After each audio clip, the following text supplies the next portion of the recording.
for today's video guys is magluluto tayo ng adobong manok at naghiwa-hiwa muna ako ng mga sangkap gaya ng bawang at sibuyas.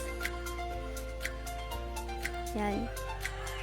Pagkatapos ay iniwa ko na din yung manok ng maliliit. Tsaka nilagay ko ito sa mangkok.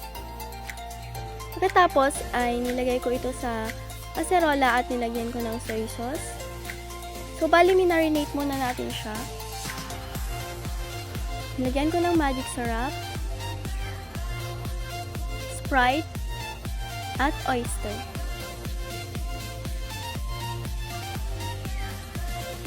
Pagkatapos, nilagyan ko din ng kalamansi at asukal, pampabalanse ng lasa, at saka hinalo-halo ko ito. And then, ayun, nagpakulo ko ng mantika, at iginisa ko ang bawang at sibuyas. Pagkatapos ay nilagay ko na yung manok na minarinate ko ng 3 hours.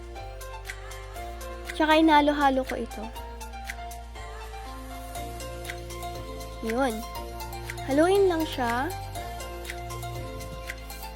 Pagkatapos ay i-check natin yung temperature kung luto na ba or hindi pa. So, ayun. Luto na ang ating adobong manok.